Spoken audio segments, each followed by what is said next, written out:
जो अपने बुलंद हौसलों से सामाजिक बेड़ियां तोड़कर लिख रही हैं वीरता की गाथाएं।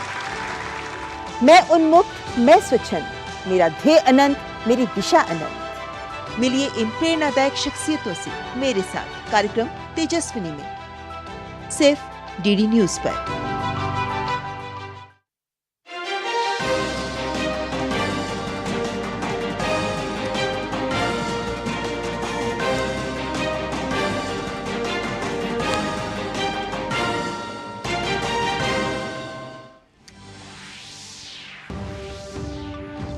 मध्य प्रदेश के दमोह, गुना और मुरैना में आज प्रधानमंत्री की होगी 3 चुनावी रैलियां। प्रियंका गांधी भी उज्जैन, देवास और इंदौर में करेंगी कांग्रेस का प्रचार। छत्तीसगढ़ में राहुल गांधी संभालेंगे मोर्चा।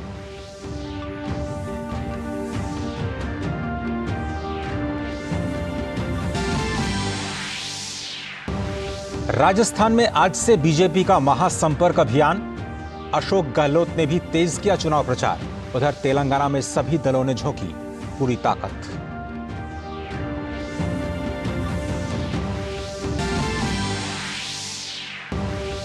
राज्यसभा की विशेषाधिकार समिति की बैठक आज। आम आदमी पार्टी के सांसद राघव चड्ढा, संजय सिंह और टीएमसी सांसद डेरेक ओब्रायन के खिलाफ शिकायतों पर होगी चर्चा।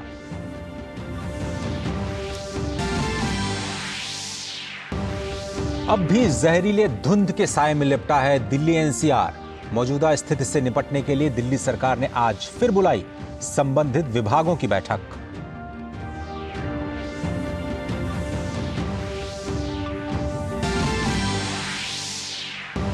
इजराइल हमास संघर्ष पर फिर बेनतीजा रही संयुक्त राष्ट्र सुरक्षा परिषद की बैठक।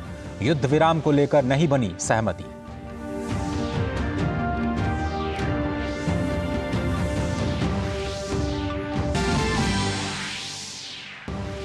कल से भारत अमेरिका के बीच नई दिल्ली में शुरू होगी वार्षिक द्विपक्षीय 2+2 मंत्री स्तरीय वार्ता।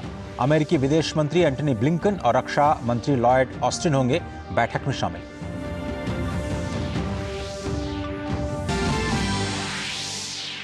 और क्रिकेट वर्ल्ड कप में आज इंग्लैंड नीदरलैंड्स की होगी भिड़ंत। पहले ही सेमीफाइनल की दौड़ से बाहर हो चुकी है दोनों टीमें।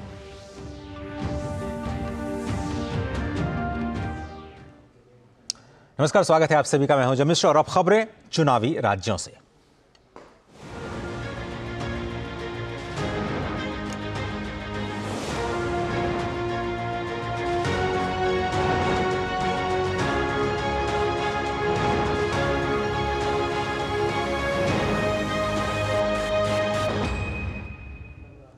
मध्य प्रदेश में विधानसभा चुनाव का प्रचार जोर पकड़ता जा रहा है। 17 नवंबर को एक ही चरण में सभी 230 विधानसभा सीटों पर मतदान होंगे। यहां बीजेपी को फिर से सत्ता में लाने के लिए दिल्ली से दिग्गज नेता और स्टार प्रचारक आकर के मध्य प्रदेश में प्रचार के मोर्चे पर डटे हैं। लेकिन जब प्रधानमंत्री नरेंद्र मोदी खुद प्रचार अभियान की कमान संभालते हैं तो बीजेपी का जोश कई गुना ऊपर हो जाता है। तो आज का दिन भी मध्य प्रदेश में बीजेपी के लिहाज से बेहद अहम है। आज पीएम मोदी एक के बाद एक 3 जनसभाएं करने जा रहे हैं। पहले दमोह में करीब 11:30 बजे, अब से थोड़ी देर बाद प्रधानमंत्री जनसभा को संबोधित करेंगे। इसके बाद प्रधानमंत्री की दूसरी चुनावी रैली गुना में होनी है, जो करीब 1:45 बजे हो सकती है। मुरैना में शाम 4 बजे प्रधानमंत्री नरेंद्र मोदी की आखिरी चुनावी रैली होगी। कांग्रेस पार्टी ने मध्य प्रदेश में प्रचार के लिए अपने दिग्गजों को उतारा है। वहां मुख्यमंत्री पद के दावेदार कमलनाथ, दिग्विजय सिंह और अजय सिंह समेत अरुण यादव एक दिन में कई चुनावी रैलियों को कर रहे हैं। वहीं कांग्रेस अध्यक्ष मल्लिकार्जुन खड़गे, पार्टी महासचिव प्रियंका गांधी ने भी मोर्चा संभाल रखा है। आज प्रियंका गांधी की 3 चुनावी रैलियां हैं। पहले उज्जैन के सांवेर में जनसभा करेंगी, फिर देवास के खातेगांव में उनकी रैली होगी। इसके बाद शाम 4:30 बजे इंदौर में प्रियंका का रोड शो है। इंदौर की 9 विधानसभा में 92 प्रत्याशी मैदान में है। मध्य प्रदेश विधानसभा चुनाव में पूरी ताकत से लड़ रही बीजेपी रोज प्रचार अभियान में तेजी ला रही है। कल बीजेपी के राष्ट्रीय अध्यक्ष जेपी नड्डा ने इंदौर की महू और राऊ विधानसभा में रोड शो किया, जहां उन्होंने रोड शो के दौरान रथ सभा करते हुए कांग्रेस पर जमकर निशाना साधा। नड्डा मंडलेश्वर के रास्ते महू विधानसभा पहुंचे थे, जहां महू से लेकर के राऊ तक जेपी जेपी नड्डा का जोरदार स्वागत किया। इस दौरान रास्ते भर कार्यकर्ता जेपी नड्डा पर फूल बरसाते नजर आए। श्री नड्डा ने कहा कि बीजेपी को अपना विश्वास और मत देने का मतलब है विकास के साथ अपने आप को जोड़ना, और कांग्रेस को मत देने का मतलब है भ्रष्टाचार, अनाचार और अत्याचार को आगे बढ़ाना। मध्य प्रदेश के पूर्व मुख्यमंत्री और कांग्रेस नेता कमलनाथ ने मध्य प्रदेश विधानसभा चुनाव पर कहा कि हमें मध्य प्रदेश के मतदाताओं पर पूरा भरोसा है कि वे मध्य प्रदेश के भविष्य को सुरक्षित रखेंगे। पूरी तैयारी है हमारी, और मुझे मध्य प्रदेश के मतदाताओं पर पूरा विश्वास है कि वे मध्य प्रदेश की आज की हालात देखते हुए, जो चौपट प्रदेश बन गया है, भ्रष्टाचार की कोई सीमा नहीं, ये मध्य प्रदेश का भविष्य सुरक्षित रखेंगे और सच्चाई का साथ देंगे।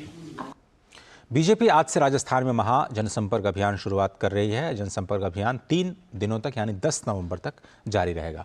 इस अभियान में बीजेपी के प्रदेश पदाधिकारियों समेत कई केंद्रीय मंत्री भी जिम्मेदारी संभालेंगे। महा जनसंपर्क अभियान के तहत सभी पदाधिकारी और जनप्रतिनिधि बूथ पर 50 घरों में जनसंपर्क करेंगे और शक्ति केंद्र के 10 प्रमुख लोगों से मिलेंगे। प्रत्येक बूथ पर बूथ समिति की बैठक आयोजित करेंगे और पार्टी का हैंडबिल या स्टिकर साथ लेकर के जाएंगे। जनसंपर्क के दौरान सेवा बस्ती में भी जनसंपर्क करेंगे। राजस्थान के मुख्यमंत्री अशोक गहलोत ने कहा है कि कांग्रेस राज्य की जनता के लिए घोषित 7 गारंटी पर चुनाव लड़ रही है। गहलोत ने कहा कि उनकी पार्टी ने राजस्थान की जनता से 7 अहम गारंटी का वायदा किया है और जब सरकार कांग्रेस की बनेगी तो गारंटी शिविर लगाए जाएंगे। उन्होंने कहा कि कांग्रेस पार्टी की सरकार बनने पर 2 करोड़ लोगों तक पहुंचने का इरादा रखते हुए पूरे राजस्थान में 1000 गारंटी शिविर लगाए जाएंगे। मध्य प्रदेश के अलावा राजस्थान, तेलंगाना और छत्तीसगढ़ में भी चुनाव प्रचार अभियान में तेजी दिन ब दिन बढ़ती जा रही है। आज छत्तीसगढ़ के दौरे पर कांग्रेस का प्रचार करने के लिए राहुल गांधी मौजूद होंगे। यहां उनकी 2 जनसभाएं होंगी। पहली रैली जशपुर में होगी और दूसरी अंबिकापुर में। जशपुर में उनकी पार्टी के प्रत्याशी विनय कुमार भगत चुनाव लड़ रहे हैं, जबकि अंबिकापुर में मौजूदा उप मुख्यमंत्री टीएस सिंहदेव चुनावी मैदान में हैं। अभी कल ही पहले दौर का मतदान 20 सीटों पर संपन्न हुआ है। 70 सीटों पर दूसरे चरण का मतदान 17 तारीख को है। छत्तीसगढ़ के बीजापुर जिले में पुलिस के साथ जबरदस्त मुठभेड़ में 2 नक्सली ढेर हो गए। बीजापुर पुलिस ने नक्सलियों के मारे जाने की पुष्टि की है। पुलिस के मुताबिक नक्सली पुलिस जवानों को एम्बिश में फंसाने की फिराक में थे। हालांकि जवानों ने नक्सलियों के मंसूबों को नाकाम कर उन्हें जंगल की तरफ खदेड़ दिया। मुठभेड़ के बाद जवानों ने ड्रोन कैमरे से जब इलाके पर नजर रखी तो करीब 100 से ज्यादा नक्सलियों की तस्वीर कैमरे में कैद हो गई। इनमें से कुछ नक्सली कुछ उठाकर ले जाते हुए दिखे। इसके साथ ही पुलिस ने बड़ी संख्या में आईईडी भी बरामद किए हैं। कोबरा 202 और सीआरपीएफ 85 बटालियन के द्वारा मौके से बरामद आईईडी को निष्क्रिय कर दिया गया। चुनाव के दौरान तैनात सुरक्षा बलों को निशाना बनाने की नीयत से ये आईईडीज लगाए गए थे, लेकिन सुरक्षा बलों की सतर्कता और सूझबूझ से माओवादियों के नापाक मंसूबों को विफल कर दिया गया। बीजापुर एसपी आंजनेय वार्ष्णेय ने डीडी न्यूज को बताया कि विधानसभा चुनाव में नक्सली बीजापुर जिले में बड़ी वारदात करने की फिराक में थे। उन्होंने बताया कि बीजापुर थाना क्षेत्र के एक गांव में गश्त पर निकले जवानों की नक्सलियों के साथ मुठभेड़ हुई। दोनों तरफ से हुई गोलाबारी में 2 नक्सली मारे गए। केरल में कल रात पुलिस के साथ मुठभेड़ के बाद 2 माओवादियों को हिरासत में लिया गया, जिनमें एक महिला भी शामिल है। यह मुठभेड़ वायनाड जिले के थलापुजा क्षेत्र में प्रतिबंधित संगठन और केरल पुलिस की विशेष टीम थंडरबोल्ट के बीच हुई और रिपोर्ट्स में कहा गया कि जब माओवादी एक स्थानीय व्यक्ति के पास खाने के लिए आए थे, उसी समय पुलिस ने उन्हें घेर लिया। माओवादियों के आत्मसमर्पण करने से इनकार करने के बाद इस मुठभेड़ की शुरुआत हुई। मुठभेड़ के दौरान 2 महिलाएं बच निकली, जबकि एक को गिरफ्तार कर लिया गया। राजस्थान में कानून व्यवस्था एक बार फिर से तार-तार हुई है। जयपुर में बीती रात एक ऐसी घटना का वीडियो सामने आया जिसे देख करके कोई भी हैरान हो जाएगा। जयपुर के मानसरोवर पुलिस थाना क्षेत्र में Jaipur engineering college and research centre university की बसों पर हमला किया गया। बस में मौजूद छात्र छात्राओं ने वीडियो बनाया। वीडियो अब सोशल मीडिया पर जमकर वायरल हो रहा है। केंद्रीय मंत्री गजेंद्र सिंह शेखावत ने वीडियो शेयर किया और कांग्रेस सरकार पर हमला बोला। केंद्रीय मंत्री गजेंद्र सिंह शेखावत ने एक्स पर कहा, राजधानी जयपुर में बच्चों से भरी बस पर हमला हो गया। पिछले कुछ वर्षों में मासूमों तक को अराजकता की आंच झेलनी पड़ी है। बस कुछ दिन और, राजस्थान में बुरे दिनों का अंत अब निकट है।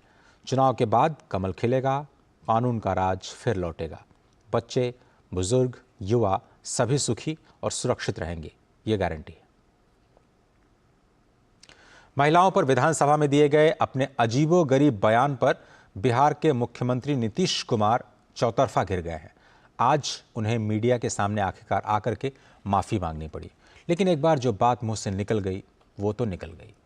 नीतीश कुमार के आपत्तिजनक बयान पर राष्ट्रीय महिला आयोग के भी कान खड़े हुए। आयोग ने नीतीश कुमार के बयान की कड़ी निंदा की और विधानसभा में नीतीश कुमार द्वारा महिलाओं की शिक्षा और इस देश की जनसंख्या से जोड़ने के संबंध में बयान पर कड़ी आपत्ति जताई। राष्ट्रीय महिला आयोग ने नीतीश कुमार के बयान को असंवेदनशील बताया और मुख्यमंत्री को माफी मांगने की अपील की थी। मैं माफी मांगता हूँ, वापिस करता हूँ इन सब बातों का। अगर इसको हमने यूं ही कुछ बात कहा और उसको ले करके इतनी निंदा हो रही है, तो मैं भाई देखिए, अगर मेरी कोई बात कहना गलत था तो मैं इसके लिए माफी मांगता हूँ। महिलाओं पर विधानसभा में दिए गए अपने अजीबोगरीब बयान पर बिहार के मुख्यमंत्री नीतीश कुमार कुछ इस तरफ से चौतरफा घिरे। जैसा आपने सुना उन्हें कि मीडिया के सामने आकर के उन्हें माफ़ी मांगनी पड़ी, लेकिन बात एक बार निकल जाती है तो फिर उसे वापस लेना बहुत ही मुश्किल होता है। जैसे कि तीर आप कमान से निकालने के बाद वापस नहीं कर सकते। राष्ट्रीय महिला आयोग ने भी उनसे माफ़ी मांगने की अपील की है और उनके बयान की कड़ी निंदा की है। आगे बढ़ते हैं खबरों में। नीतीश जी खो दिए हैं। जिस प्रकार से महिलाओं को लेकर बयान दिए हैं, यह बिल्कुल अमर्यादित है। इसकी जितनी घोर निंदा की जाए वह कम होगा। और इनके पक्ष में तेजस्वी जी का बयान आना वह भी आपत्तिजनक है। आप बिहार की मर्यादा को, इस देश के संस्कार संस्कृति को आपने चौपट कर दिया है। बिहार आज सर्व से लज्जित हो उठा है। बिहार का सर झुक चुका है। राज्यसभा के विशेषाधिकार समिति की बैठक आज होनी है, जिसमें आम आदमी पार्टी के राज्यसभा सांसद राघव चड्ढा, संजय सिंह और टीएमसी सांसद डेरेक ओब्रायन के खिलाफ विशेषाधिकार हनन की लंबित शिकायतों पर चर्चा की जाएगी। 5 सांसदों ने विशेषाधिकार के उल्लंघन को लेकर के राघव चड्ढा के खिलाफ शिकायत दर्ज कराई थी, जिसके बाद उन्हें राज्यसभा से निलंबित कर दिया गया था। आप सांसद पर दिल्ली सेवा विधेयक से संबंधित एक प्रस्ताव में 5 सांसदों के फर्जी हस्ताक्षर करने का आरोप लगाया गया है। राघव चड्ढा को अब तब तक के लिए निलंबित किया गया जब तक उनके खिलाफ मामले की जांच कर रही विशेषाधिकार समिति अपनी रिपोर्ट नहीं सौंप देती। कमेटी ने 7 नवंबर तक रिपोर्ट मांगी थी। वहीं आम आदमी पार्टी के राज्यसभा सांसद संजय सिंह को राज्यसभा के सभापति जगदीप धनखड़ ने सदन के पूरे मानसून सत्र के लिए निलंबित कर दिया था। राज्यसभा की ओर से पहले कहा जा चुका है कि विशेषाधिकार समिति की जांच तक संजय सिंह राज्यसभा से निलंबित रहेंगे। संजय सिंह को अमर्यादित व्यवहार के कारण निलंबित किया गया। इसके साथ ही टीएमसी सांसद डेरेक ओब्रायन को भी अमर्यादित व्यवहार के लिए निलंबित किया गया था। इस बैठक में सभी लंबित मामलों की समीक्षा की जाएगी ताकि राज्यों की परिषद की सिफारिशों पर विचार करने के लिए विशेषाधिकार हनन के मामले में रिपोर्ट को तेजी से आगे बढ़ाया जा सके और अंतिम रूप दिया जा सके।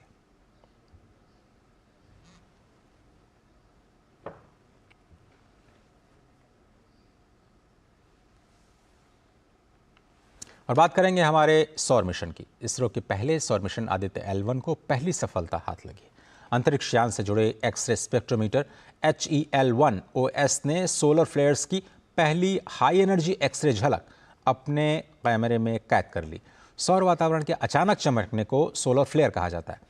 इसरो ने अपनी एक्स टाइमलाइन पर लिखा, यह उपकरण सूर्य की हाई एनर्जी एक्सरे गतिविधि की निगरानी करने के लिए तैयार है, जिसमें तेज समय और हाई रेजोल्यूशन स्पेक्ट्रा है। HEL1 OS डाटा रिसर्चर्स को सोलर फ्लेयर्स के आवेगपूर्ण चरणों के दौरान रिलीज हुई विस्फोटक ऊर्जा और इलेक्ट्रॉन का अध्ययन करने में सक्षम बनाता है।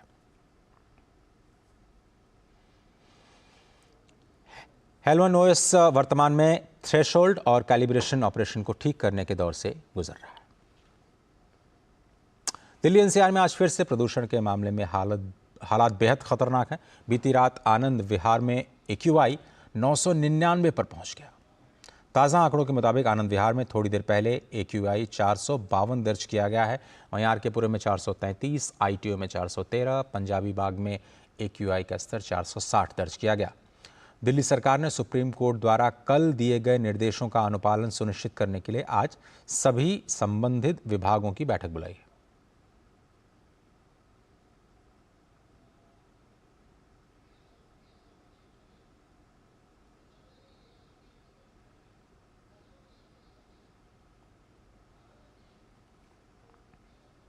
परेशानी तो है, लोगों को घुटन हो रहा है और बहुत परेशानी है। जिसको बीमारी है, जिसको दिक्कत है, उसको बहुत ज़्यादा घुटन हो रही है, सांस लेने में दिक्कत हो रही है। तो इसको सरकार को कुछ करना चाहिए। सुबह में और शाम को बहुत ज़्यादा पोल्यूशन होने लगता है। इससे जो है स्वास्थ्य खराब होता है। हॉस्पिटलों में जो है बहुत भीड़ हो रही है। इससे जो है पब्लिक को बहुत परेशानी हो रही है। और दिल्ली में सरकार को इससे कुछ बड़ा निर्णय लेना चाहिए और सरकार इसमें विफल हो रही है। ट्रैवल करते हुए हमें यहाँ पे बहुत प्रॉब्लम हो रही है। पॉल्यूशन की वजह से बहुत आंखों में जलन रहती है, सांस लेने में दिक्कत होती है। इस बीच हरियाणा के मुख्यमंत्री मनोहर लाल जी का भी बयान आया है। उन्होंने कहा कि पंजाब में पराली काफ़ी जल रही है, जिससे नुकसान हो रहा है। उन्होंने कहा कि हमने हरियाणा में इसको लेकर के बहुत कुछ नियंत्रित किया है। यह दुर्भाग्यपूर्ण है कि कुछ लोग इस पर राजनीति कर रहे हैं। हरियाणा हमने बहुत कुछ कंट्रोल कर लिया है, जो है वो भी हम ठीक करेंगे, लेकिन पंजाब में और ज़्यादा हो रहा है उसका, वो नहीं होना चाहिए। लेकिन दूषित हवा की कुछ सीमाएं तो है नहीं। जो पंजाब में पराली जलती है, लॉस तो उसका जनता को, हरियाणा की जनता को भी हो रहा है, दिल्ली को भी होता है, सब होता है। लेकिन हम उसको मिलकर के उस समस्या का समाधान करें और पराली जलाने वाले जो किसान हैं वो न जलाएं, उनको सुविधाएँ, उनको सब्सिडी, उनको इम्प्लीमेंट्स ये सब उपलब्ध कराएं, ताकि, और आज पराली एक कमर्शियल चीज़ बन चुकी है, उसकी कीमत मिलती है, उसका उपयोग हो रहा है।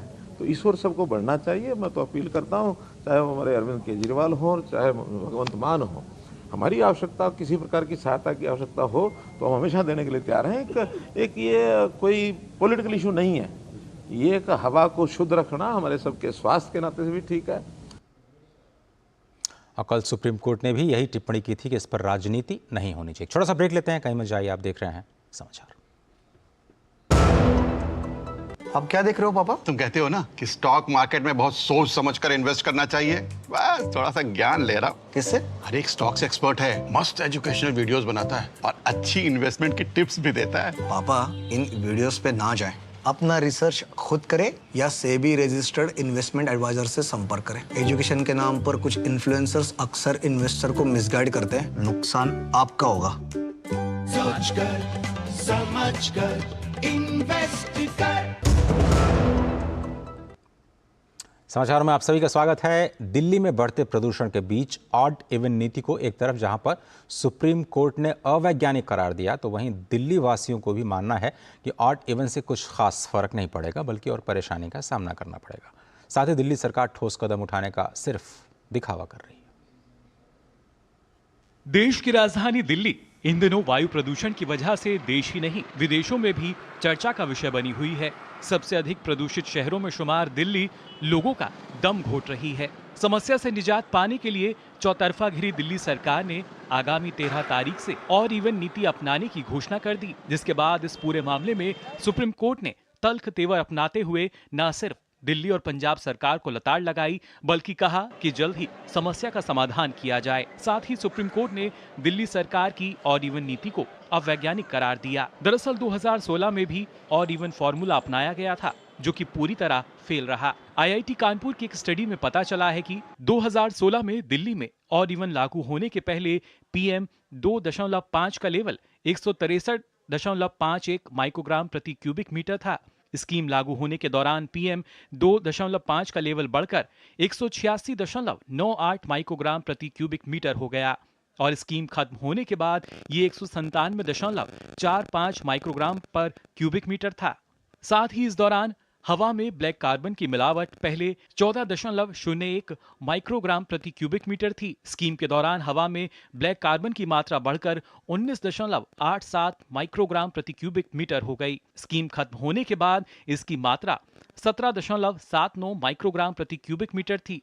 यानी ऑड इवन लागू होने के बाद भी प्रदूषण के स्तर में कमी नहीं आई थी, उल्टे उसमें बढ़ोतरी दर्ज की गई थी। वहीं दिल्ली की जनता का भी कहना है कि ऑड इवन महज दिखावा है, इससे समाधान नहीं बल्कि समस्या ही होगी। वो लोग तो अभी पराली जला रहे हैं सारे। पंजाब में तो बहुत ज़्यादा है, चंडीगढ़ में उसका बहुत असर है, तो वो सारा दिल्ली को ही आएगा ना। जब आप हर साल हर 3 महीने में पोल्यूशन चेक करवा रहे हो तो ऑड इवन से क्या फ़र्क पड़ेगा? कुछ नहीं फ़र्क पड़ेगा। अब ऑड इवन करने से क्या होगा? वो पब्लिक सफ़र करेगी तो सोल्यूशन तो कुछ नहीं निकलेगा उसका। आप ऑड इवन करके देख लो, उसके बाद भी वो करके आप पोल्यूशन चेक कर लो, उतने का उतना ही रहेगा। वहीं कुछ लोगों का मानना ये भी है कि त्योहारी समय पर लोगों को ऑड इवन की वजह से परेशानियों का ज्यादा सामना करना पड़ेगा। कहीं ट्रेवल करना है हमें, ये नहीं हम अपनी फैमिली को मेट्रो में लेके नहीं जा सकता, तो हमारे लिए तो बहुत दिक्कत है ना। मेरी अगर सिस्टर रह रही है फरीदाबाद, मेरे को जानना है वहाँ, तो हमारे लिए तो प्रॉब्लम है। क्या दिल्ली सरकार की ना पहले रोना रहता था जब कांग्रेस थी पंजाब में, तो पराली जलाए जाते हैं तो केजरीवाल रोते थे कि दिल्ली उससे पॉल्यूशन हो जाती है। अब खुद आम आदमी पार्टी है, अब कोई आपको मिला है कभी रोते हुए आम आदमी पार्टी वाला कि पंजाब में पराली जलाए गए तो दिल्ली में पॉल्यूशन है? देखिए, ऑड इवन का तो कुछ ऐसा खास फ़र्क नज़र नहीं आता है। जिन चीज़ों से फ़र्क पड़ता है सरकार को उसकी तरफ ध्यान देना चाहिए, जैसे कि पब्लिक ट्रांसपोर्ट, उसमें ऐसा हम कुछ खास परिवर्तन नहीं देखते हैं। कुछ भी ऐसा नहीं हुआ है जिसकी वजह से लोग पब्लिक ट्रांसपोर्ट पर आए हैं। वैज्ञानिक आधार हो या दिल्ली की जनता की परेशानी, ऑड इवन फॉर्मूले की हकीकत अब जग जाहिर है। ऐसे में दिल्ली की आप सरकार को दिखावे की जगह कुछ ठोस कदम उठाने की जरूरत है, जिससे त्योहारों के मौके पर लोगों को गैस चैम्बर से राहत मिल सके। ऑड इवन का फायदा कतई नहीं होगा, बल्कि उससे और परेशानियां जो हैं वो बढ़ सकती हैं। वायु प्रदूषण की परेशानी पहले से ही झेल रहे हैं, उसके साथ साथ ऑड इवन की जो परेशानी है वो दिल्ली वालों को कहीं ना कहीं झेलनी पड़ सकती है। इसी वजह से जो दिल्ली की जनता है वो नाराज़ भी है और परेशान भी है। नई दिल्ली से कैमरा पर्सन अनिकेत दुबे के साथ मुकुल शर्मा, डीडी न्यूज़। दिल्ली में खराब वायु गुणवत्ता से बिगड़े हालात को देखते हुए दिल्ली विश्वविद्यालय के हिंदू कॉलेज के स्टार्टअप इकाई ने एक नायाब हाइब्रिड एयर डिसइंफेक्शन डिवाइस बनाया है। ये डिवाइस वायु प्रदूषण के साथ वायरस और बैक्टीरिया जैसे वायुजनित प्रदूषकों से भी निपटने में कारगर साबित होगी। डिवाइस को लेकर के ज़्यादा जानकारी के लिए डीडी न्यूज़ ने बात की भौतिक विज्ञानी ललित कुमार के साथ। जिन्होंने छात्रों के साथ मिलकर के एक बहुत ही उपयोगी मशीन को तैयार किया है।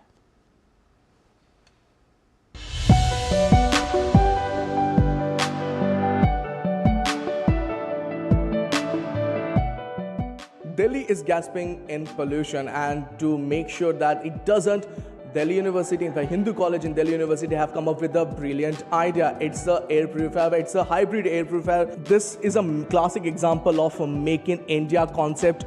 We believe that this is one of its kind in the country. How is it different than any other purifier that is already prevalent and also already being sold in India? Yeah, what we have is normally the air purifiers, which takes care of the PM 2.5, PM 10, and another pollutants which are present in the air. But this is a hybrid disinfection machine, which not only takes care of the air pollutants, but also airborne pathogens, be it virus, bacteria, fungus, or mold. So if in a establishment or in an office, in a school, or in a hospital, if there are airborne सरकार ने गुमराह करने वाले deep fake video की पहचान करने के संबंध में सोशल मीडिया कंपनियों के लिए परामर्श जारी किया है। सरकार ने सोशल मीडिया कंपनियों से सुनिश्चित करने को कहा कि गुमराह करने वाले और डीप फेक वीडियो की पहचान किया जाए और उसको हटाने का तत्काल प्रयास किया जाए। इलेक्ट्रॉनिकी और सूचना प्रौद्योगिकी मंत्रालय ने कहा कि इस तरह की मामलों में सूचना प्रौद्योगिकी नियम 2021 के अंतर्गत निर्धारित समय सीमा में तुरंत कार्रवाई की जानी चाहिए।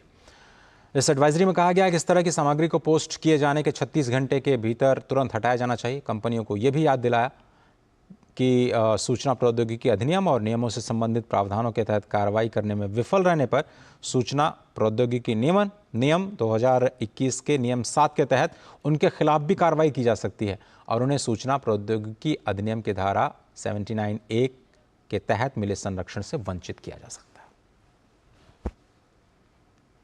मानव तस्करी मामले में राष्ट्रीय जांच एजेंसी ने बड़ी कार्रवाई की है। एनआईए 10 राज्यों में छापेमारी कर रही है।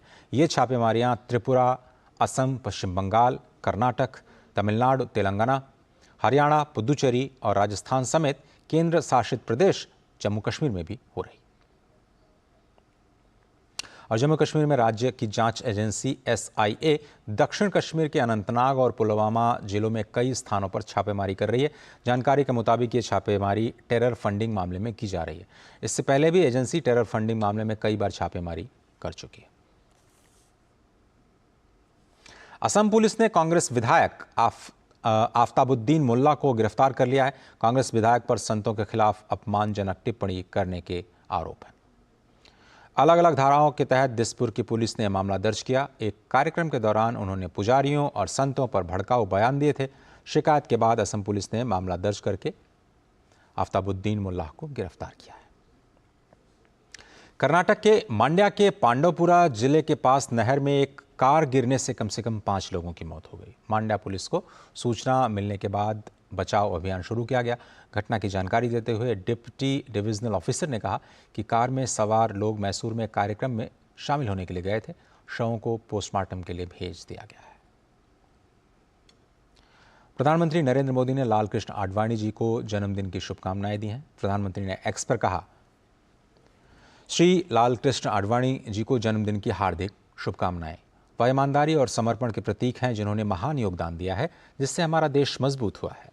उनके दूरदर्शी नेतृत्व ने राष्ट्रीय प्रगति और एकता को आगे बढ़ाया है। मैं उनके अच्छे स्वास्थ्य और लंबी उम्र की कामना करता हूँ। राष्ट्र निर्माण की दिशा में उनके प्रयास 140 करोड़ भारतीयों को प्रेरित करते रहते हैं। केंद्रीय गृह मंत्री अमित शाह जी ने भी लालकृष्ण आडवाणी को जन्मदिन की शुभकामनाएं दी हैं। उन्होंने एक्स पर लिखा, आदरणीय लालकृष्ण आडवाणी जी को जन्मदिन की हार्दिक शुभकामनाएं। आडवाणी जी ने अपने अथक परिश्रम और संगठन कौशल से पार्टी को सींचने और कार्यकर्ताओं को गढ़ने का काम किया। भाजपा की स्थापना से लेकर सत्ता तक आने में आडवाणी जी का अतुलनीय योगदान हर कार्यकर्ता के लिए प्रेरणा का अक्षुण्ण स्तोत्र है। ईश्वर से उनकी दीर्घायु और उत्तम स्वास्थ्य की कामना करता हूं। केंद्र सरकार के आवास और शहरी कार्य मंत्रालय ने मंगलवार से जल दिवाली अभियान की शुरुआत की है, जिससे देश में स्वयं सहायता समूहों की महिलाओं को जल संयंत्रों तक ले जा करके जल प्रबंधन के टिप्स दिए जा रहे हैं, ताकि जल संचयन और प्रबंधन में आधी आबादी का प्रतिनिधित्व हो सके। आइए देखते हैं ये रिपोर्ट। केंद्र सरकार के आवास और शहरी कार्य मंत्रालय की ओर से महिलाओं को जल प्रबंधन में शामिल करने के उद्देश्य से 3 दिवसीय जल दिवाली अभियान की शुरुआत हो गई। इसी कड़ी में जल संरक्षण के संदेश को आगे ले जाने के लिए अमृत मित्र बनी महिलाओं को जागरूक किया गया। स्वयं सहायता समूह की महिलाओं को एक प्लेटफॉर्म मुहैया कराने के लिए चंडीगढ़ नगर निगम की ओर से मंगलवार को एक कार्यक्रम के तहत महिलाओं को 2 जल शोधन संयंत्रों का दौरा करवाया गया और जल संरक्षण के प्रति लोगों को संवेदनशील बनाने के लिए प्रेरित भी किया गया। पानी का महत्व भी लोगों को समझाना है। उसमें घर की महिला को अगर हम समझाते हैं तो वो परिवार में बहुत अच्छे से सबको बताती होती है कि इस तरह से आपने पानी को इस्तेमाल करना है, वेस्ट नहीं करना है। जल शोधन संयंत्र पर पहुंची महिलाओं ने पानी को शुद्ध करने के लिए प्रक्रिया को देखा और शहर में की जाने वाली जलापूर्ति के बारे में भी जानकारी प्राप्त की। हम सभी सेल्फ हेल्प ग्रुप महिलाओं को यहाँ पर लेकर आए हैं, जिससे कि वो यह देखें कि जल जो है किस तरीके से साफ़ किया जाता है, किस तरीके से उसकी मेंटेनेंस होती है और किस तरीके से वो घर घर टाइम पे पहुँच जाता है। उत्तराखंड की राजधानी देहरादून में भी दिलाराम चौक स्थित जल संस्थान में जल दिवाली कार्यक्रम का आयोजन किया गया। इस दौरान स्वयं सहायता समूहों की महिलाओं ने जल संस्थान में जल संयंत्रों के संचालन को देखा और समझने का प्रयास किया। सन 1937 में बने जल उपचार संयंत्रों का दौरा कर सभी महिलाएं बेहद अचंभित और खुश नजर आईं। पहाड़ों में पानी एक मुश्किल प्रक्रिया से होकर घरों तक पहुंचाया जाता है, इसलिए पानी का सही ढंग से उपयोग और बचाव किया जा सके। इसी उद्देश्य से भारत सरकार दिवाली से पहले जल दिवाली का आयोजन करा रही है। महिलाओं को जल की गुणवत्ता, संरक्षण और संवर्धन के प्रति जागरूक करने से ज्यादा पानी की बर्बादी को रोकने के टिप्स दिए गए। उनको एक एक्सपोजर दिया जाए, उनको ये बताया जाए कि हमारे वाटर ट्रीटमेंट प्लांट किस प्रकार चलते हैं, और उसी के उद्देश्य से लगभग 60 से 70 महिलाएं विभिन्न एसएचजी की यहाँ आमंत्रित की गई थी।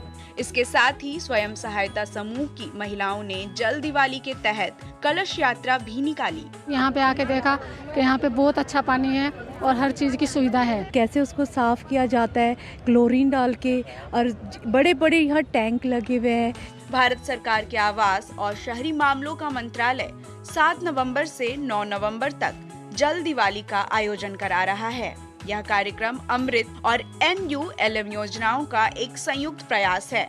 आयोजन के तहत स्वयं सहायता समूहों की महिलाएं संयंत्रों के संचालन को समझने के लिए देश भर में चुने गए 500 से अधिक जल उपचार संयंत्रों का दौरा करेंगी। देहरादून और चंडीगढ़ ब्यूरो और पूर्वा के साथ राजेश राज की रिपोर्ट DD न्यूज के लिए। और आगे बढ़ने से पहले एक बार फिर से नजर डाल लेते हैं अब तक की हेडलाइंस पर। मध्य प्रदेश के दमोह, गुना और मुरैना में आज प्रधानमंत्री की होंगी 3 चुनावी रैलियां। प्रियंका गांधी भी उज्जैन, देवास और इंदौर में करेंगी कांग्रेस का प्रचार। छत्तीसगढ़ में राहुल गांधी संभालेंगे मोर्चा।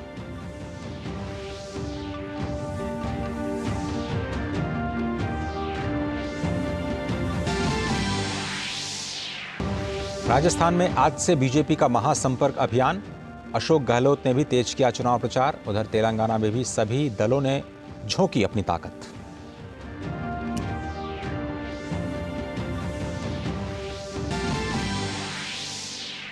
राज्यसभा की विशेषाधिकार समिति की बैठक आज। आम आदमी पार्टी के सांसद राघव चड्ढा, संजय सिंह और टीएमसी सांसद डेरेक ओब्रायन के खिलाफ शिकायतों पर होगी चर्चा।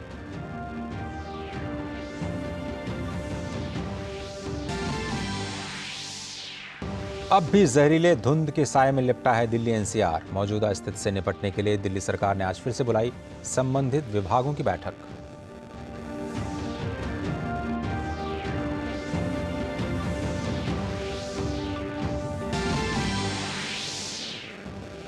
इजराइल हमास संघर्ष पर फिर से बेनतीजा रही संयुक्त राष्ट्र सुरक्षा परिषद की बैठक। युद्ध विराम को लेकर के नहीं बनी कोई भी सहमति।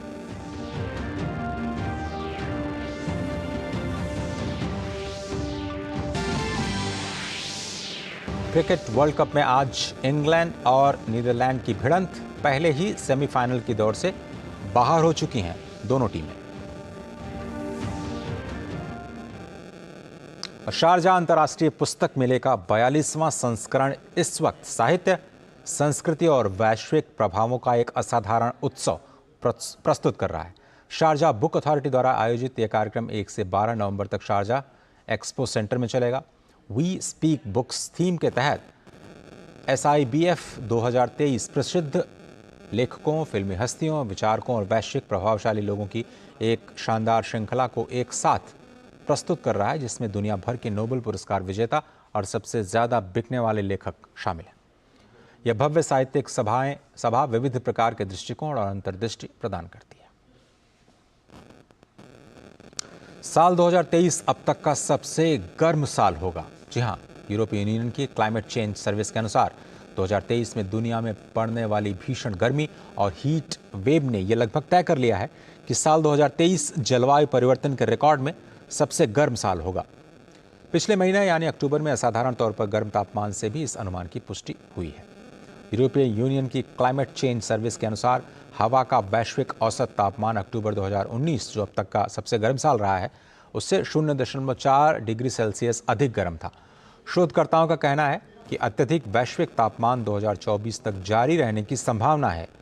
ये साल अब तक का सबसे गर्म साल होगा, ये तय है, क्योंकि 2023 के आखिरी 2 महीनों में इन आंकड़ों के बदलने की उम्मीद बहुत कम है।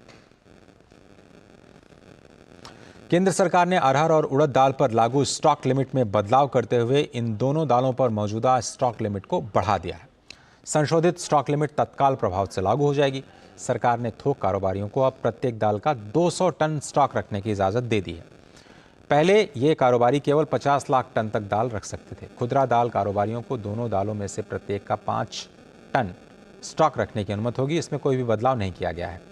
बिग चेन रिटेलर प्रत्येक खुदरा आउटलेट पर इनका 5-5 टन स्टॉक रख सकते हैं, जबकि डिपो या फिर वेयर हाउस में दाल रखने की लिमिट 200 टन होगी।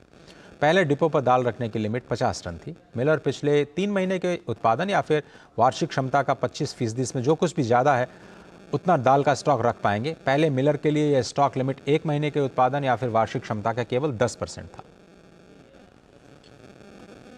भारतीय इस्पात संघ ISA के चौथे इस्पात सम्मेलन को संबोधित करते हुए उद्योग मंत्री पीयूष गोयल ने कहा कि भारत स्टील और एल्यूमिनियम पर किसी भी तरह के अवांछित टैक्स अथवा लेवी को स्वीकार नहीं करेगा।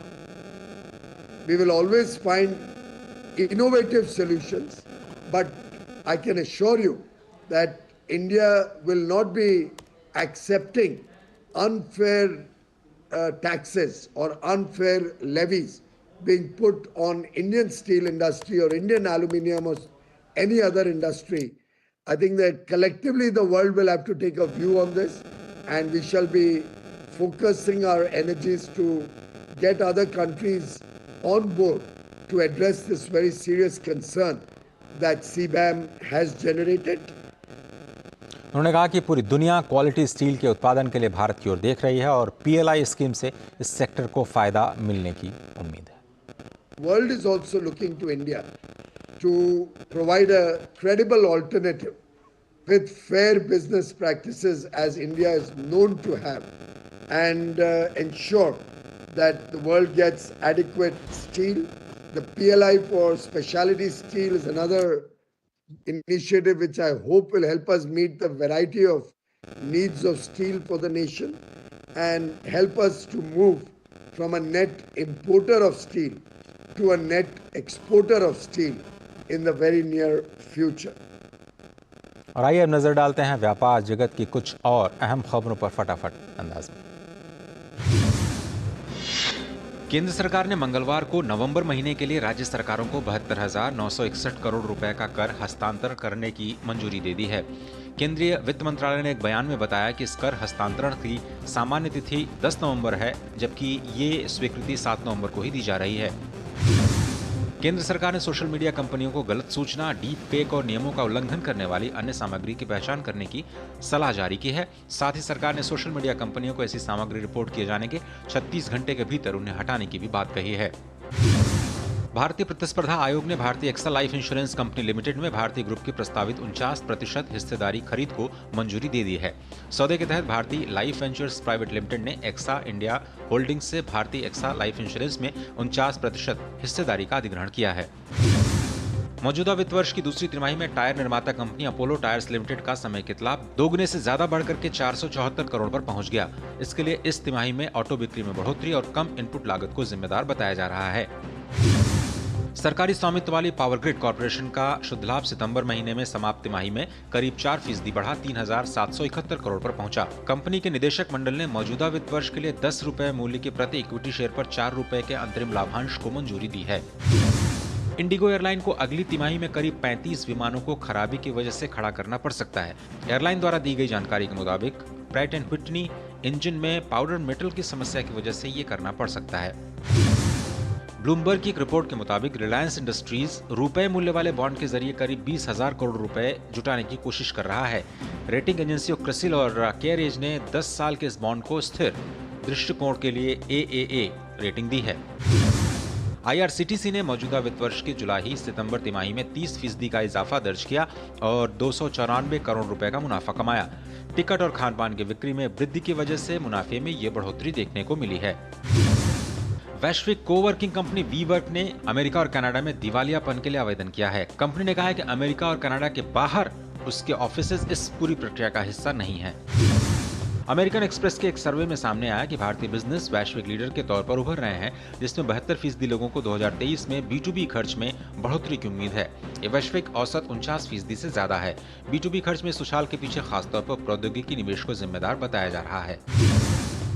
वैश्विक स्तर पर पहली बार अमेज़न ने 100% इलेक्ट्रिक वाहन के साथ साथ भारत में last mile fleet program launch किया। ये प्रोग्राम 300 से ज्यादा डिलीवरी सर्विस पार्टनर्स को जीरो टेपलाइन एमिशन के साथ कस्टमर डिलीवरी में मदद करेगा। और बुलेटिन में फिलहाल लेते हैं एक छोटा सा ब्रेक। देखते रहिए DD न्यूज। छत्तीसगढ़, मध्य प्रदेश, राजस्थान, तेलंगाना, मिजोरम का सियासी घमासान। किस राज्य में किसकी बनेगी सरकार? क्या है राजनीतिक दलों के दावे और क्या है उनकी हकीकत? हर राज्य की चुनावी खबर और जनता के मुद्दे, होगा चुनाव से जुड़ी हर खबर का अपडेट। देखिए जनादेश सोमवार से शुक्रवार हर शाम 7 बजे सिर्फ डीडी न्यूज पर।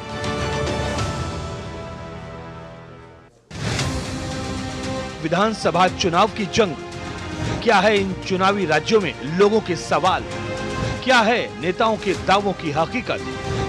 चुनावी राज्यों में पकड़ने जनता की नब्ज। डीडी न्यूज के संवाददाता लेकर निकले चुनावी राज्य। विधानसभा चुनाव में राजस्थान में ऊंट किस करवट बैठेगा? छत्तीसगढ़ पहुंच चुका है डीडी न्यूज का ये विशेष चुनावी रथ। डीडी न्यूज का ये चुनाव रथ पहुंच गया है मध्य प्रदेश। चुनावी राज्यों की जमीनी हकीकत का सुपर शो देखिए डीडी न्यूज चुनाव रथ शाम 7:30 बजे डीडी न्यूज पर। एक बार फिर स्वागत है आप सभी का। मात्र 70 रुपए के शुल्क में अब पेंशनर्स अपने नजदीकी डाकघर के पोस्टमैन या फिर ग्रामीण डाक सेवक के माध्यम से डिजिटल लाइफ सर्टिफिकेट जारी करवा सकते हैं। पेंशनर्स को जीवन प्रमाण पत्र जमा करने के लिए कोषागार, बैंक या फिर दूसरे विभाग में जाने की जरूरत नहीं। अब पेंशनरों को जीवन प्रमाण पत्र जमा करने के लिए कोषागार, बैंक या किसी विभाग में जाने की जरूरत नहीं है। पेंशनर अपने नजदीकी डाकघर के पोस्टमैन या ग्रामीण डाक सेवक के माध्यम से डिजिटल लाइफ सर्टिफिकेट जारी करवा सकते हैं। इसके लिए मात्र 70 रुपए का शुल्क निर्धारित किया गया है। यह सुविधा सभी डाकघरों में इंडिया पोस्ट पेमेंट बैंक के माध्यम से उपलब्ध कराई जा रही है। यूपी के वाराणसी परिक्षेत्र में भारतीय डाक विभाग के माध्यम से सभी विभागों के पेंशनरों को घर बैठे डिजिटल लाइफ सर्टिफिकेट प्रदान करने की सुविधा प्रदान की जा रही है। सुविधा जो है सभी डाकघरों में उपलब्ध है और इंडिया पोस्ट पेमेंट बैंक के माध्यम से इस सेवा को जो है उपलब्ध कराया जा रहा है। और पेंशनर्स को आधार नंबर, मोबाइल नंबर, बैंक या डाकघर खाता संख्या और पीपीओ नंबर जो है अपने डाकिया को देना होगा और उसके आधार पर जो है तत्काल उनका जो है जीवन प्रमाण पत्र अर्थात डिजिटल लाइफ सर्टिफिकेट जो है बन जाएगा। जो है अब तो इस व्यवस्था को बहुत अच्छी तरह देख रहा है। पहले बहुत दिक्कत थी, पहले जो लाचार होता था, नहीं आ जा सकता था, उसके लिए दिक्कत होती थी, उसको वहाँ जाना पड़ता था। अब तो घर बैठे बनता है तो अच्छी बात है, बहुत अच्छी व्यवस्था है। केंद्र सरकार की राष्ट्रव्यापी डिजिटल जीवन प्रमाण पत्र 2.0 की बिहार की राजधानी पटना में शुरुआत हुई। इस मौके पर पेंशन भोगी कल्याण विभाग के अवर सचिव धनंजय प्रसाद सिंह ने बताया कि डिजिटल प्रमाण पत्र की सुविधा होने से अब बुजुर्ग लोग घर बैठे ही अपना जीवन प्रमाण पत्र दे सकेंगे। वहीं राज्य के मनेर के बैंक ऑफ इंडिया में भी इसकी शुरुआत की गई। पेंशन भोगी भी सरकार की इस योजना से काफी खुश नजर आए। बैंक ऑफ इंडिया में अच्छा प्रावधान किया गया है। डिजिटल लाइफ सर्टिफिकेट जो भी 2.0 डीएलसी 2.0 इस बार अवेयरनेस प्रोग्राम है जो डीएलसी का ही है, उसके तहत पिछले साल था, इस बार हुआ है और इन शाखाओं में अच्छी व्यवस्था की गई है डीएलसी के लिए और बहुत लोग पेंशनर आ रहे हैं और फिर उनका हो। और आपको अब सीधे ले चलते हैं एक बहुत ही महत्वपूर्ण कार्यक्रम में जहां पर भारत ऑर्गेनिक्स के ब्रांडिंग की शुरुआत है। सहकारिता मंत्री अमित शाह इस वक्त संबोधित कर रहे हैं। तो कोई बीच में संकलन कर कर आगे बढ़ना, एक मल्टी डायमेंशनल अप्रोच के बगैर प्राकृतिक खेती को इस देश में 50% से ऊपर ले जाने का लक्ष्य सिद्ध हो ही नहीं सकता। और मैं मानता हूं कि हमने इस लक्ष्य के लिए आज यहां पर जो 3 काम हुए हैं वो तीनों काम वो लक्ष्य की सिद्धि के लिए बहुत महत्वपूर्ण है। हम सब भारतीयों के लिए ये संतोष का विषय है कि कृषि उत्पादन में आज हम आत्मनिर्भर हैं। 140 करोड़ भारतीयों के पेट भरने के लिए हमें किसी से आज हाथ लंबा करने की स्थिति नहीं है। हम सरप्लस हैं, वो हमारे लिए बड़ी संतुष्टि का विषय है।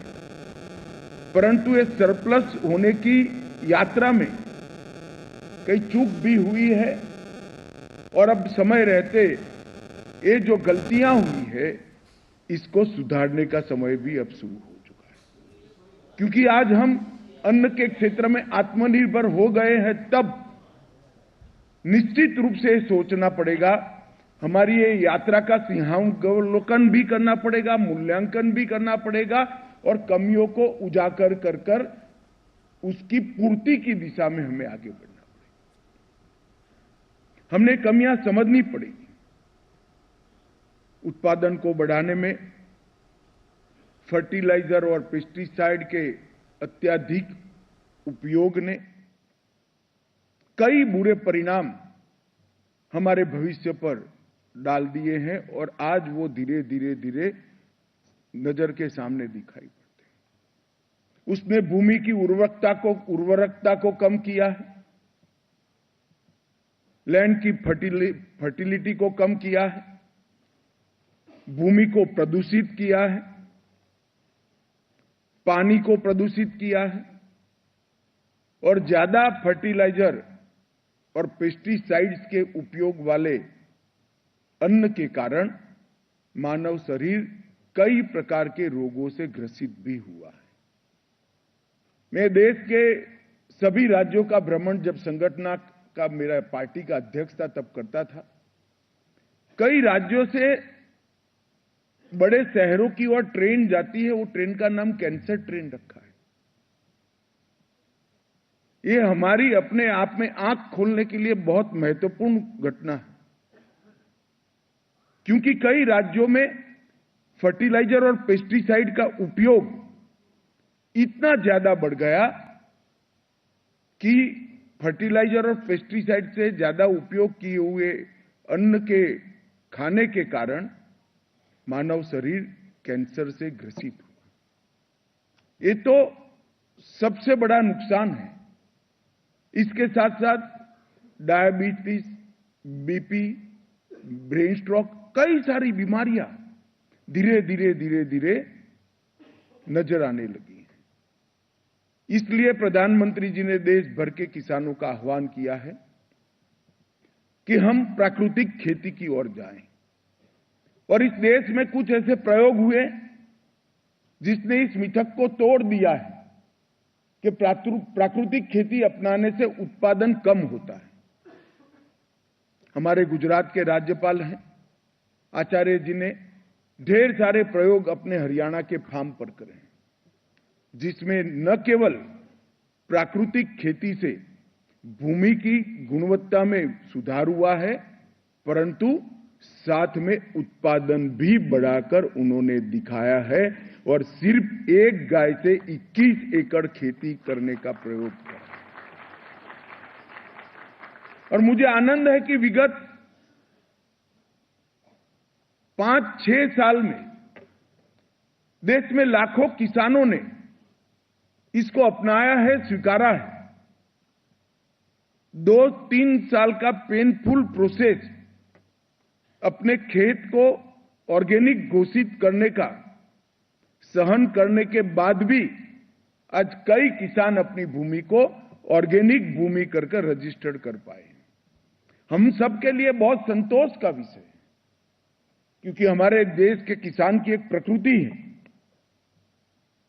कि किसान पड़ोसी किसान का जो दिखता है वो तुरंत एडॉप्ट कर लेता है और धीरे धीरे ये प्राकृतिक खेती करने वाले किसानों की संख्या बढ़ती जा रही है। अब जब प्राकृतिक खेती के किसानों की संख्या बढ़ती जा रही है तब एक और समस्या आई, उपभोक्ताओं के लिए भी आई है, किसान के लिए भी आई है।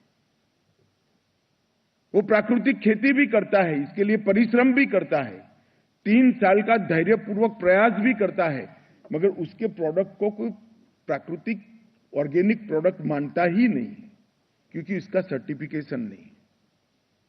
और उपभोक्ताओं के लिए भी एक बड़ी समस्या हुई है। ऑर्गेनिक प्रोडक्ट के रेट थोड़े ज्यादा मिलते हैं तो कई सारी जालसाजी करने वाले भी मैदान में आ गए हैं, जो अपने प्रोडक्ट को ऑर्गेनिक न होने के बावजूद भी ऑर्गेनिक बताकर चलते हैं। तो इसका समस्या का समाधान क्या? तो इस समस्या का समाधान भारत सरकार की कैबिनेट ने मोदी जी के नेतृत्व में 11 जनवरी 2023 को नेशनल कोऑपरेटिव ऑर्गेनिक लिमिटेड की स्थापना कर ढूंढा है। देश भर के सभी किसान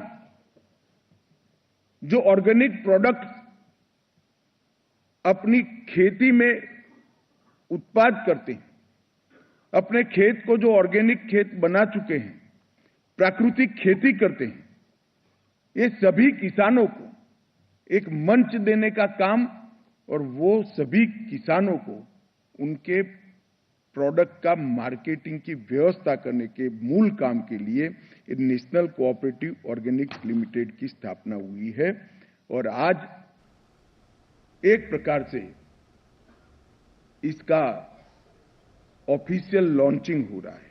वैसे तो इसका पंजीकरण 25 जनवरी 2023 को ही कर लिया गया, 21 मार्च को अधिसूचना भी हो गई, परंतु आज। और अब आपको सीधे लिए चलते हैं मध्य प्रदेश के दमोह, जहां पर प्रधानमंत्री एक चुनावी रैली को संबोधित कर रहे हैं। आज केंद्र में भाजपा के नेतृत्व वाली सरकार है। भाजपा के सेवा काल में देश गरीबी से बाहर निकल रहा है, अपनी गरीबी दूर कर रहा है। मेरे परिवारजनों, आज पूरी दुनिया भारत में हो रहे विकास की चर्चा कर रही है। 2014 में जब हम सरकार में आए, हमारा सेवा काल शुरू हुआ। आपके आशीर्वाद से 2014 में हमारा सेवा काल प्रारंभ हुआ। तब हमारा देश दुनिया की अर्थव्यवस्था में 10वें नंबर की आर्थिक ताकत था। हमारी अर्थव्यवस्था जब 10वें नंबर से ऊपर होने लगी, तब उतनी चर्चा नहीं हुई। हम 9 से 8 पर पहुंचे, हम 8 से 7 पर पहुंचे, हम 7 नंबर से 6 नंबर पर पहुंचे। कहीं कोई चर्चा नहीं हुई। लेकिन जैसे ही हम 6 नंबर से 5 नंबर की अर्थव्यवस्था बने, हर कोई इसी बारे में बातें करने लगा। अखबारों में लेख छपने लगे, टीवी पे डिबेट होने लगी, क्योंकि 5वें नंबर की अर्थव्यवस्था बनने के साथ ही हमने उस देश को पीछे छोड़ दिया जिसने हम पर 200 साल तक राज किया था।